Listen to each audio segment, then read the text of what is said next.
Hello दोस्तों, मेरे channel scary stories में आपका स्वागत है। अगर आपको हॉरर स्टोरीज़ पसंद है तो दोस्तों मेरे चैनल को लाइक और सब्सक्राइब करो। है दोस्तों, आज मैं आपको एक खौफनाक कहानी सुनाने जा रहा हूँ। मेरा नाम आकाश है, पर मुझे घर पर सब छोटू कहकर बुलाते थे।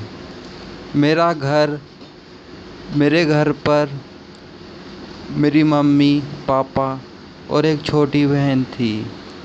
हम सब साथ रहते थे। मेरी उम्र 12 साल और मेरी बहन की उम्र 8 साल की थी। मेरे पापा का प्रमोशन हो गया था और उन्हें नैनीताल में घर लेना था।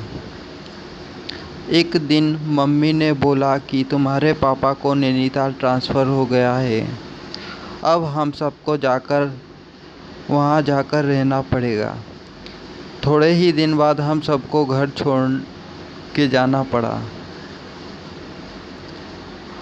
बारिश का मौसम था। जब हम कार में नैनीताल जा रहे थे तो रात में बारिश हो रही थी। मेरी बहन ने मम्मी की गोद में सर रख कर सो गई थी। मैं पापा के साथ आगे वाली सीट पर बैठा था। हम लंबे सफ़र के बाद नैनीताल वाले घर पर पहुंच गए। वो घर बहुत बड़ा था। वहाँ पर हमें सामान जमाने में काफ़ी वक्त लग गया। फिर हम सब रात को थक कर सो गए। रात को ही 3 बजे मुझे नीचे से ठक ठक ठक ठक की आवाज़ आने लगी। मैं अपनी मम्मी के साथ ऊपर सो रहा था। मेरी नींद खुल गई और मैं सीढ़ी उतर कर नीचे आया। वो घर बड़ा था। मुझे समझ नहीं आ रहा था कि वो आवाज़ कहाँ से आ रही है। फिर मैंने वो आवाज़ ध्यान से सुनी तो मुझे पता चला कि वो आवाज़ घर के नीचे से आ रही थी। फिर मेरी मम्मी छोटू कह के आवाज़ देने लग गई। मैं उनके पास गया। उन्होंने कहा कि कहाँ घूम रहे हो? तो मैंने कहा कि मैं तो बस पानी पीने गया। फिर मैं सो गया और सुबह उठा। पापा जॉब पर चले गए। मेरी मम्मी घर का काम करने लग गई। मेरी बहन ने मुझसे हाइड एंड सीक खेलने को बोला। मैंने बोला ठीक है, पर मैं पहले छुपूंगा।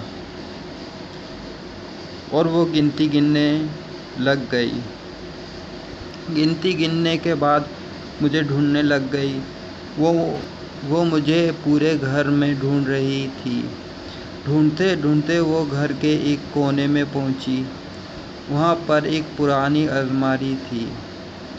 उसने उस अलमारी को खोला। खोलते ही उसकी चीख निकल गई। मैं आवाज़ सुनते ही उसके पास दौड़ के पहुंचा। मम्मी भी वहाँ जल्दी ही पहुंच गई थी। मैंने देखा कि मेरी बहन बेहोश हो गई थी। मम्मी ने उसे जल्दी से उठा लिया। मेरी मम्मी ने उसको सुला दिया था। सो के उठने के बाद उसने कहा कि मैंने एक औरत को देखा।